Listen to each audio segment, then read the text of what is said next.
So I come online and I talk about all these amazing benefits of sobriety, how I've lost like 45 pounds, how I'm so much happier, how my skin is glowing, how I've had so much success. I just celebrated a year sober, like all of these amazing benefits. But then people are like, how did you do it? Like, how did you actually decide to do it and stick to it? So today in this episode, I want to break down how to get sober. I have done an episode called How to Get Sober, a guide to sobriety. So make sure to listen to that as well if you haven't already. But I kind of wanted to do an updated version with a bit of a different perspective now that I am a year sober. So let's get into today's episode. Welcome to the Sober Scoop. This is a judgment-free zone where we talk about how to get sober and stay sober. You're not alone. I hope you feel seen. Quitting alcohol is the best decision I've ever made. To start things off, I just want to tell my story of the day I got sober and like what happened in my life to make me finally do that. And basically, I literally woke up one random Tuesday or Thursday. In fact, let me check. It was June 20th, 2024. Let's see what day that was. June 20th, 2024 was a Thursday. A random Thursday with literally no significance whatsoever. It is 10 days after my birthday, but that didn't really have anything to do with me choosing that date. I basically tried moderating so many times. I probably flirted with sobriety for about a year and a half before I finally kicked it completely. It started with me seeing this video. I talk about this all the time from Haley Bailey, not the super famous one on TikTok, but another like model girl that I've followed. She lives in LA. And she had posted a video about her 1 year soberversary. And I literally couldn't believe my eyes. I was like, somebody else kind of in my same situation, my same path of life is doing this. It's actually possible to quit completely. Like there was a block in my mind where I thought, no way in heck could I actually get 100% sober. I thought I could moderate it or work on my relationship with alcohol, but quitting it completely would be crazy. And that would mean I like had a problem, right? Like, oh my God, I can figure this out without quitting completely. Turns out, no. Quitting completely was like the key to my happiness, my success, my peace, everything. But anyways, I see this video from Haley Bailey, and I cannot believe that she got sober. It was so crazy. My life was so ingrained in alcohol. Everything that I enjoyed was surrounded around alcohol. When someone asked what I like to do with my free time, it's like, I like to go to the bars. I like to watch sports games at the pub. I like to play pool or darts or golden tea, like these things that are available at the bars. What do I do on my weekends, my Saturdays and Sundays? I go to the bars, for sure. I've been entrepreneurial my whole life, and I've had so many different business ventures. And I've always wanted to start or create a product that you can hold in your hand. Like, because I do have a marketing and like social media background, and I really like doing social media for physical products that you can hold in your hand, like CPG, consumer packaged goods. And so I thought to myself, gosh, I need to invent or create something that I can hold in my hand so that I can use my marketing gift to promote this product. And I kept thinking about, what do I like? What do I truly enjoy that I would want to put so much time into creating and promoting? And my mind went to beer. Like I loved alcohol. What was my passion in life? It was alcohol. So I went down this whole planning process of creating my drink. It was going to be called Birdie Brews. It was going to be like a thin, tall can, kind of like a seltzer, but it was going to be beer. And I was trying to make like basically, well, a cute beer for the girls that would be like nicely packaged so that you would want to hold it at a fancy event or something like that and not be embarrassed to be holding like a bottle of Coors Light or something. And so it was going to have like chic pastel packaging in a tall, thin can. And it was going to be low calorie and slightly lower carbonation so that you don't get as bloated. And then additionally, with the name Birdie Brews, I was going to promote it or sell it at golf courses as well, because who doesn't want to buy a Birdie Brew on the golf course? Anyway, now that I've divulged my secret that I will not be venturing into after all, feel free to steal my idea. But yeah, that was something I worked on for a while, because they always say that when you're starting a business, like, you have to be blindly passionate about it and know that it will succeed. And I thought, like, what's the only thing I enjoy putting my time into? And it was literally booze. Like, that was my passion. That was kind of a sad moment when I realized that that is what I'm most interested in this world, alcohol. Yeah. So yeah, that was a bit of a side story, but I'm just leading you down the path that I was on towards sobriety. So yeah, I saw this video from Haley Bo Bailey. I also I tried moderating my drinking. I talk about this a lot, but I tried like only drinking on the weekends. I tried only drinking past 5 p.m. I tried limiting myself to only hard alcohol because I preferred beer, wine, and seltzers. And I failed at all those. Moderation was a constant fail and disappointment. I was so mad at myself all the time. God, why did I drink on this Tuesday when I'm only supposed to drink on the weekends? Why couldn't I just wait till 5 p.m.? Why did I have to start drinking at 3:30 or whatever? I was always disappointed and like disgusted in myself. And then I would drink to get through the disgust. I would be like, I suck at this so much, I need to drink and drink more to get through that.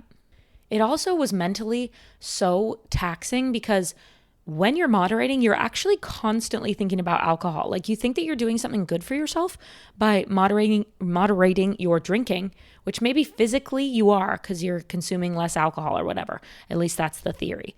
But mentally, moderation is exhausting. It is horrible for the mental health because whenever you're not actively drinking, you're thinking about it. You're thinking about, when can I have that drink? Where are we going to go? What am I going to have? Like, alcohol is constantly on your mind. And you're also playing this like negotiation game with yourself. Like I said, oh, what if there's a birthday party on a Tuesday? I'll drink on the Tuesday, but then not on a Saturday. And then also it's like, when does the weekend start? Is it Friday at noon? Is it Saturday morning? If it's a 3-day weekend, can I drink on the Monday? Oh my God, it was so exhausting. Even just looking back, like, that was an exhausting period of time, and moderation was just really bad on my mental health, to be honest. And quitting was peace. From the moment I decided to stop drinking, it was peace. And let's look at what that moment was like for me.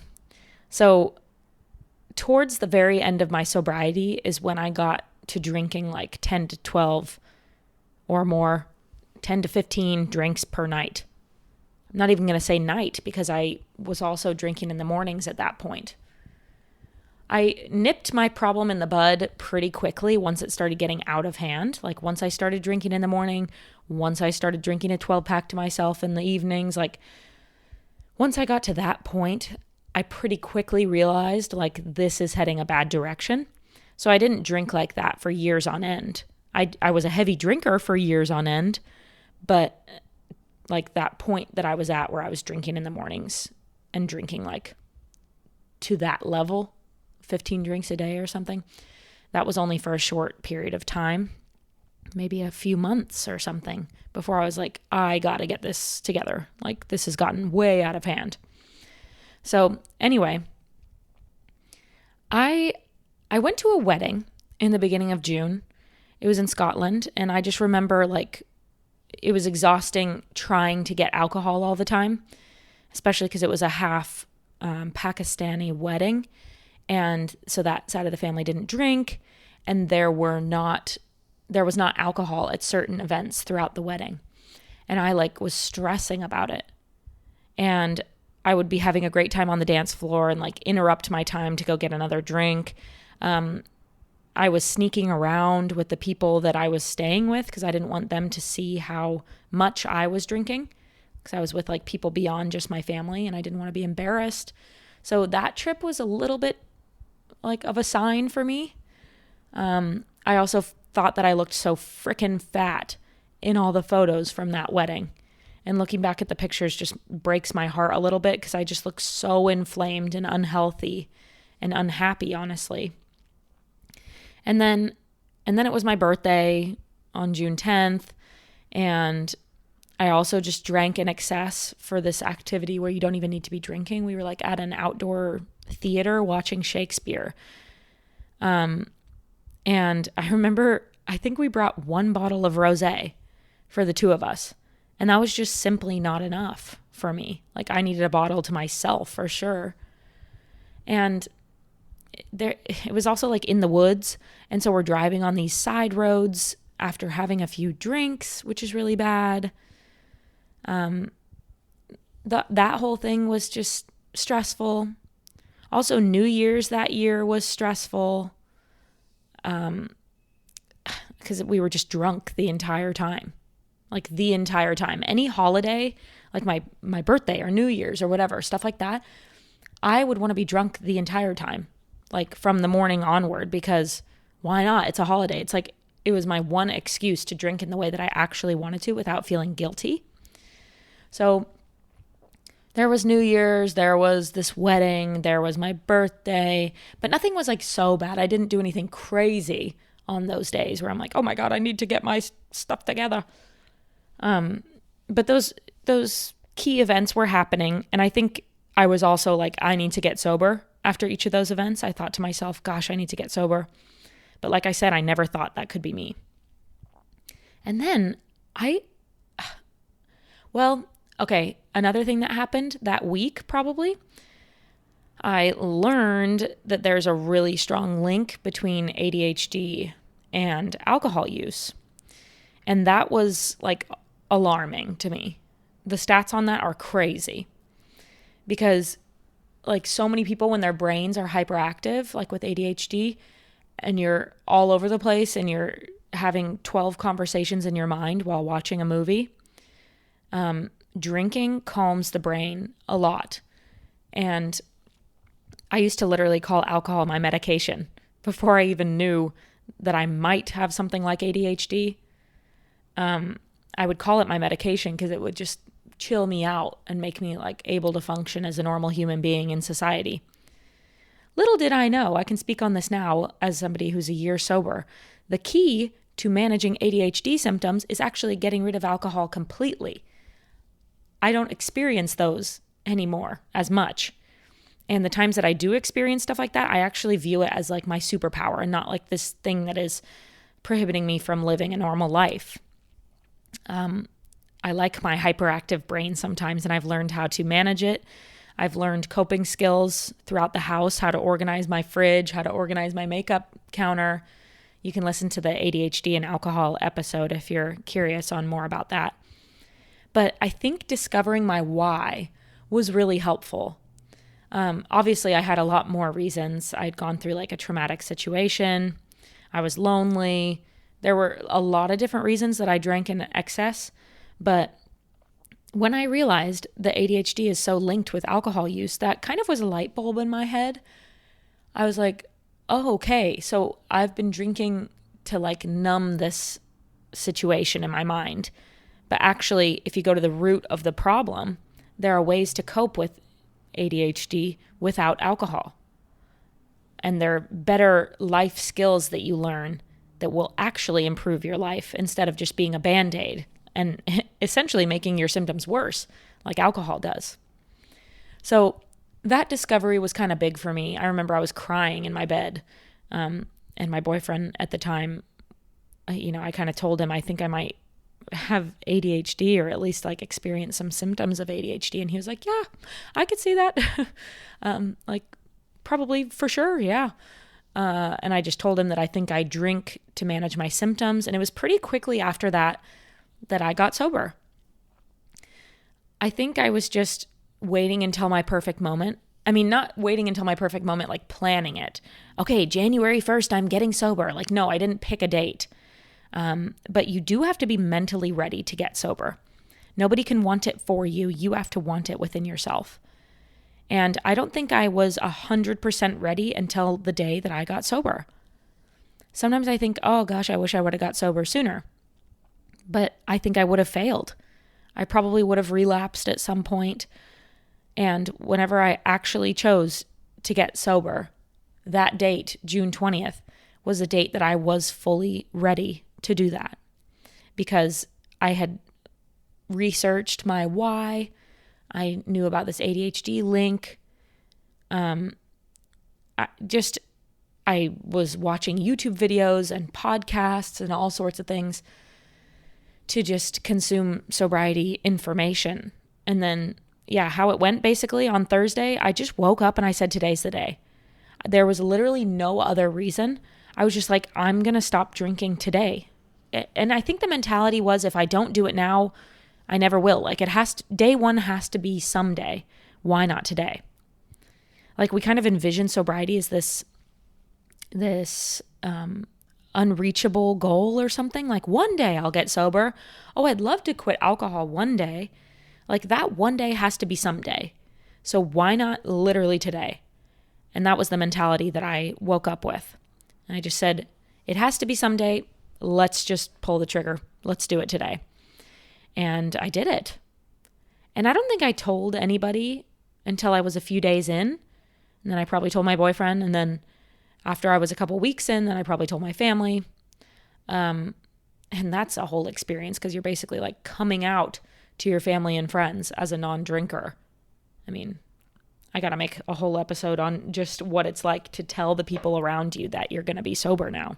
So I do have some tangible tips here for how to get sober now that I've told my very long story of how it happened. Number one, you have to get to the root of the issue. You have to realize why you drink in the way that you drink. Because if you just eliminate alcohol, if you just quit alcohol, that's not it. Like, you're going to struggle. Sobriety will be hard if you just quit the substance. Boom. No. You have to get to the root of the issue and heal that in order to make sobriety easy.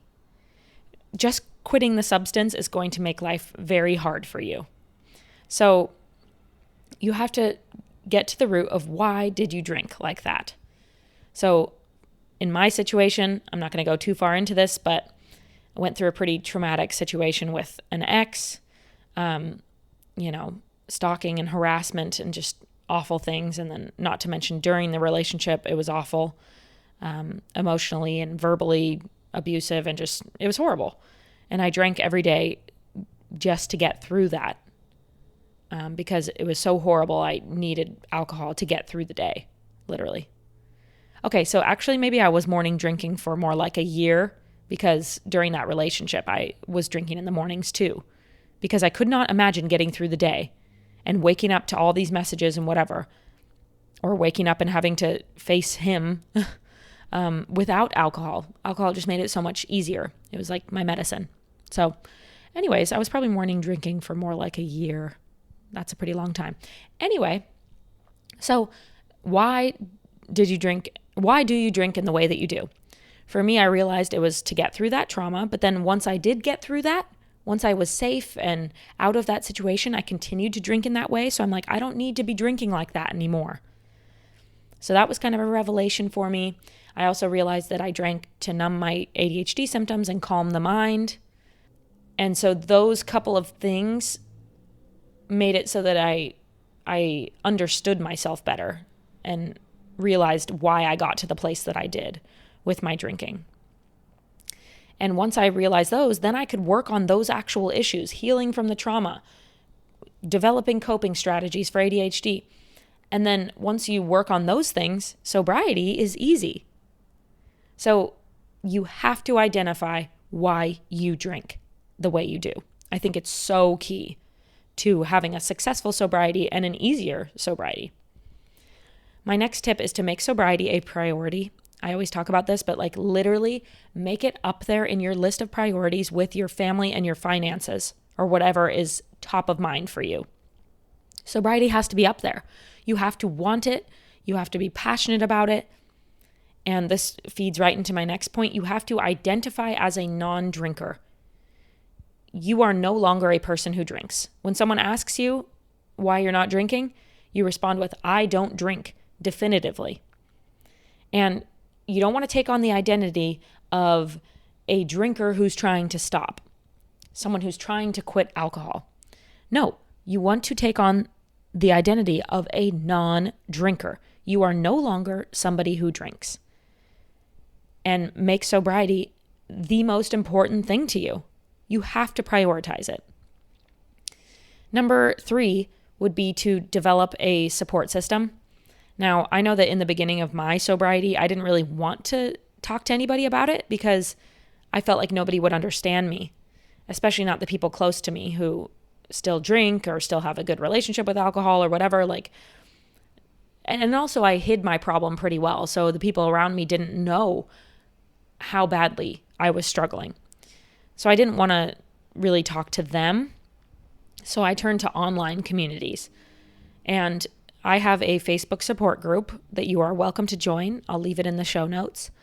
But that place, you can literally post in there anonymously if you want to, or you can post as yourself. And people are so supportive in there. They're asking questions. They're providing advice. They're sharing, sober drinks that they've found and they've loved. It's such a great place to be. And it gives you that sense of community outside of AA and outside of people that you actually know in your real life. It is kind of like AA, but fully online. It's free, by the way. So obviously come over and join. And it's it's a great place to be. So also I would say consume sobriety content like this podcast. You're already taking a good step there. But follow sobriety TikTok pages or wherever you exist online. Just try to follow a few sobriety creators or whatever, sobriety platforms, so that you feel like you have a bit of a support system and people around you who understand you, because you're not alone and you shouldn't feel alone. You shouldn't feel ostracized for doing this. There's a lot of people who choose to get sober and you just have to find them. Number 4, this is more of a tangible tip that you can do literally right now. Stock your fridge with tons of sober drinks. Get the Diet Cokes, the sparkling waters. There's really fun drinks from Liquid Death. I just got the iced tea. You can get the sparkling ice Starburst flavor. You can get poppies and Olippops or whatever. Just get so many fun drinks, because we've had that muscle memory of craving a drink, going to the fridge, grabbing a drink. So continue that muscle memory that you have of going to the fridge and grabbing a drink, but just have it be something that you can drink that is without alcohol. And I always say that I drank all day. I literally would sip on a Coors Light or White Claw all throughout the day as if it was a coffee. I sipped on it all day long. And so in sobriety, I still want to keep that going strong. I still want to drink all day, just with non-alcoholic options. So stock that fridge, go crazy at your local grocery store, get so many drinks, have your fridge look like a vending machine with beverages and just pop off. Okay. Number 5, go on walks. I talk about this all the time. Walking is literally like therapy. If you're ever struggling, if you're ever feeling antsy, if you're ever craving a drink, go for a walk and it will help you.